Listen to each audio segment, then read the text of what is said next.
ګرانو کتونکو دغه ویډیو د سر شیر کې ما کله خو هم داسې په کلکه نه دي ویلي چې یاره یو ویډیو شیر کې، خو دا ویډیو د سر شیر کې د ثواب په نیت یې شیر کې. زه ویوز او لایک له کله هم کار نه کوم چې په دې ماته ویوز ملاویږي، په دې ماته لایک ملاویږي او په دې ماته پیدا ملاویږي. نه راته د یوټیوب نه پیسې راځي، نه د ټیک ټاک نه راځي، نه د فیسبوک نه راځي.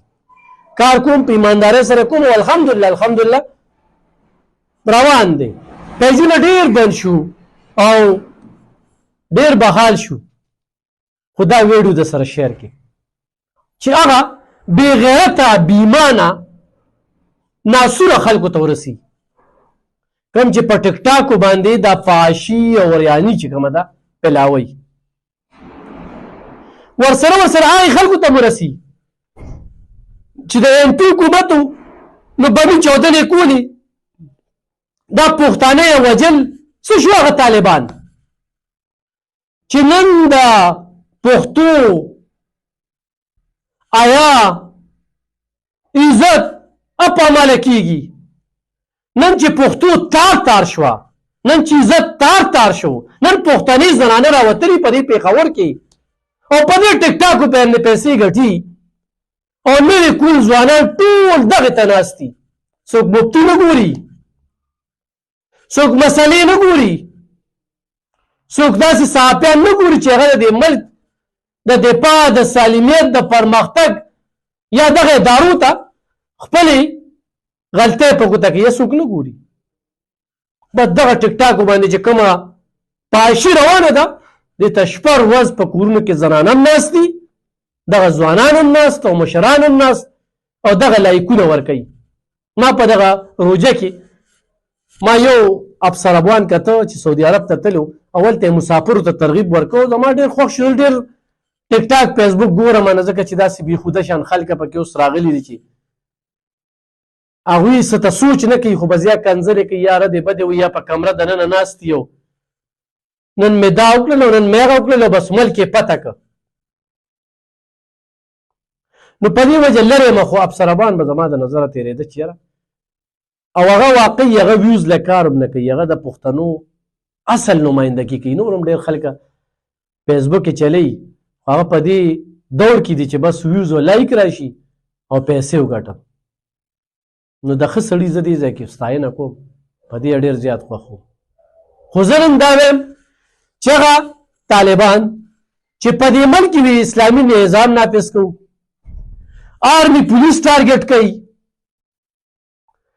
او هغوی چې کوم ملک دشمنه دي، هغوی په دې ملک کې داسې څه د لادینۍ کار کوي، د بېدینۍ کار کوي، خو ډیوټي کوي او د دې ملک د دفاع سالمیت کا د پرمختګ د تحفظ دپاره خپل د ځان جان مال د تن من دن قربانۍ ورکوي.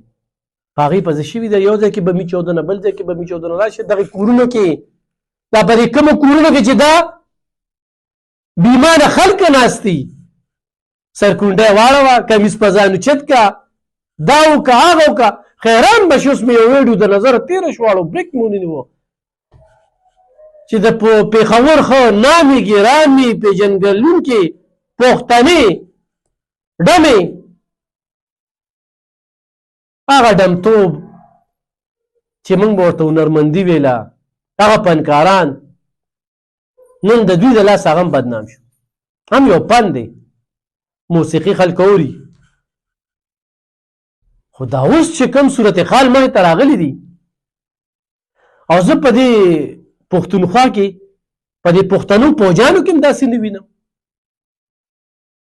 چې هغه د دې لپاره ایمان جذبه یې چې کومه ده هغه اسلامي وي او په دې باندې کار وکړي. زه په پولیس کې هم داسې څوک نه وینم چې په دې باندې کار وکړي. دا خلک چې کوم دي ګوره، د یو انسان قتل د ټول انسانیت قتل دی، خو داسې خلک دا خو د دین اسلام نه ورپسې باب تلي دي، دا خو د یهودیانو هغه سیسټم دلته کې چلی، چلته کې هغه کلو سیکس روان وي، هغلته کې په پښتونخوا کې اوس روان دی او نوي کول چې کوم دی ځان طرف ته مایله کوي او ټولې هغه خبرې چې هغوی به خواهشات ترسره کوي. مخکې به خلکو اکوله او ویډیوګانې کتلې، اوس بس دغه ټیک ټاکو ته کښېنه، هلته کې مسافر ناست دي، د هغه ځای نه شروع شوي وي، دلته کې دا پښتنې په کورونو کې ناستې وي. لعنت دی په دغه ډمو، په دغه پلیت ذات باندې. خو زه دغه خلکو ته وایم چې دوی وایي د اسلام دپاره موږ دا کوو دا کوو، ویډیو کې هغه به حلالوم او هغه به نه پرېږدم هغه به دا کوم. دا لال کې د دې خلکو پسې راوالی، د دې خلکو مخ ونیسئ. په حقیقت کې څوک داسې خبرې نه چا کړي دي، نه کوي د خپل ویوز دپاره چې ما خلک وګوري. زه په ټیک ټاک دپاره زه دغې خلکو خلاف راوتلی یم. دې سایبر کرایم یو اداره ده، 2016 پیکا قانون دی. اف آی ای په دې هکله خپل کار نه کوي چې کار یې کولی که نن 19 کیسه ما جمع کړي دی، ما 19 کیسه جمع کړي دي، د یو کیس کې ماته انصاف میلو نه شو. هندونه سخت قانون د حکومت جوړ کړی خو عملداري پرې نشته. په داسې قانون زه څه کوم؟ په داسې قانون زه لعنت ویم. هغه قانون زمونږ دپاره استعمالیږي، زما دپاره استعمال شي. زه دې پیې والا دومره کړولم دومره که نه چې موبایل یې رانه اغوستی وي، پیجونه یې راله بند کړي. ما چې په چا کیسونه جمع کړي دي، نن ما پسې هم لګیا دي، پولیس پسې هم لګیا دي، افسرانو پسې هم لګیا دي. الف خان شیرپور پولیس له ښځې بوځي، د پولیس افسرانو له ښځې بوځي. د خپل ځان خو تپوس وکړئ که نه ظالمانو. دا د انصاري دی دغه جاجا چې پکې راځي، نوم یې ما نوسر شو، اوس دې وخت کې د اف سی کمانډنټ دی. د ده دا ویډیوګانو خلکو شیر کړی وې او داسې داسې به یې وهلې. د خپل ځان چې یو افسران تپوس نشي کولی، نو په پنجاب کې چې اوس کم خلک کېږي بیا دغه شانتې وي. نه د ځان تپوس کولی شي، نه د قام تپوس کولی شي. ستاسو په کورونو کې چې کوم دی نو ستاسو په خوا کې، ستاسو په ګوان کې دغه ډمتوب روان دي. ښه یې وینئ، په دې ایمان تیر کې، د دې لپاره کار وکړئ، په دې ملا نه رانیسي، د دې لپاره قانون په لاسو کې والی. نوې کول را روان، کول چې کوم دی کوم طرف ته روان دی، کور کې موبایل نشو کولاولی چې کولو یې کړو، نو دا چغې سورې به وي په داسې انداز کې. هله ګفټونه راولېږه، هله سرکونډۍ واړوه، هله دو که هله دو که، د ستا دو کوم او ستا دو کوم هغه نومونه اخلي چې هغه د پښتنو په معاشره کې دا اخیستل ډېر ګران دي. ګرانو کتونکو، لکه زه نور څه ویم، دې کې زه ټولې ادارې ګرم ګڼم چې تماشه یې کوي. د عمل ډېر بل طرف ته روان دی. په دې کې علما زه خو پوره ذمهوار ګڼم چې دا علما نه د ایسپروش خلاف اواز پورته کوي، نه د سودخورو خلاف اواز پورته کوي، نه د دې پاشا خلاف اواز پورته کوي. چېرته د جمعې په مانځه کې په خطبه کې چېرته واورېدل چې په سوشل میډیا سره روان دي؟ دا په یورپ کې نه دي روان، دا په سعودي او دوبۍ کې نه روان، دا په پښتونخوا په پېښور کې دلته زنانه ناستې دي، په مردان کې ناستې دي، په بل علاقو کې ناستې دي، او په یو شپه 10 لکه او 15 لکه 8 لکه روپۍ وي ګټي. مخکې به چې خیره منډۍ ته تلې، خیره منډۍ اوس پرېښودلې وي چې ډېر په اسانه طریقه باندې دا پیسې ګټو. پروا هم نشته، په دې ملک کې دا روان څه دي.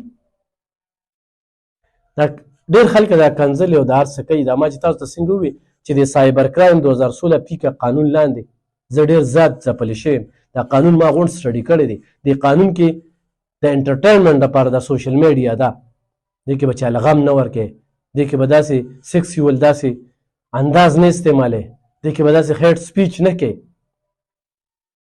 نو موږ په دغه هر څه باندې پېښ یو، خو زموږ دپاره بیا دغه قانون ډېر تکړه راغلی، ډېر تکړه راغلی په ریکارډ باندې چې زه د سایبر کرایم والا څونه کړول یم، او ما چې کوم کیسونه جمع کړي دي 19 کیسه مې جمع کړي دي، او په دې 19 کیسو کې مې د غلطو خلکو خلاف مې جمع کړي دي، د روغو خلکو خلاف نه، د فحاشۍ خلاف مې پکې جمع کړي دي. خو ما ته انصاف میلو نه شو، او دغه انصاف ټول قام ته او پښتنو ته. نو زه یم خو دغه قانون په ځای شو که نه، او دوی کار شروع کړو، خپلې ډیوټۍ ته په ایماندارۍ سره وکتل، نو په دې صوبه کې د ما نه فحاشي وشي، په دې صوبه کې د څوک داسې غلط ټیک ټاک ته مخې ته راشي، په دې صوبه کې د په ټیک ټاکو باندې داسې ناسوري الفاظ استعمال شي، نه به استعمالیږي. نو دا د فاکار مې هم ذمهواري ګڼم، دا د پولیسو هم ذمهواري ګڼم، دا د علماو هم ذمهواره ګڼم، او دا هغه طالبان چې اسلام راولو دا د هغوی اولنۍ ذمهواري ګڼم چې دې طرف ته توجه کړې، د دې خلکو نه هم خلاص کړې. چېرته یې؟ تاسو څه خلاف کوم ځای کې جهاد کوئ؟ ولې په دې ملک کې چې کوم دی نو غیر دین اوسېږي. مسلمانان دي، دا د اسلام قلعه ده. پاکستان ته نن د اسلام قلعه په سعودي عرب کې ویل کېږي، په دوبۍ کې ویل کېږي، په یورپي ملکونو کې ویل کېږي. خو د بده مرغه د نن ژبه کې کوم خلک اوسېږي هغه د نورو خلکو علاکار دي او دغه شان د خلکو له پرمختیا ورکوي.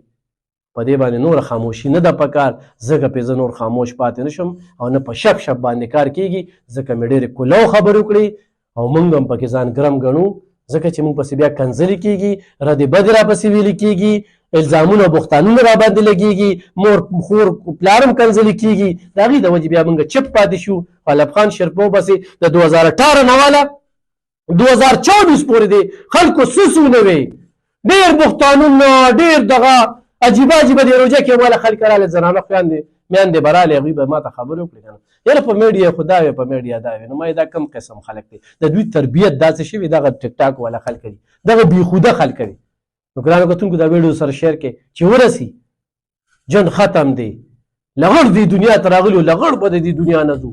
دغه 2.5 ګزه ځای به هم په کار راځي، نن دا فیسبوک یې په کار راځي، نن دا یوټیوب یې په کار راځي، نن دا بینک بیلنس په کار راځي، نن دا پیسې په کار راځي، نن بچي په کار راځي، نن ښځه په کار راځي، نن مور او پلار په کار راځي، خپل عمل به هم په کار راځي چې هغه ځای کې په دنیا کې ماته یو اختیار میلاو شو او ما څه کړو.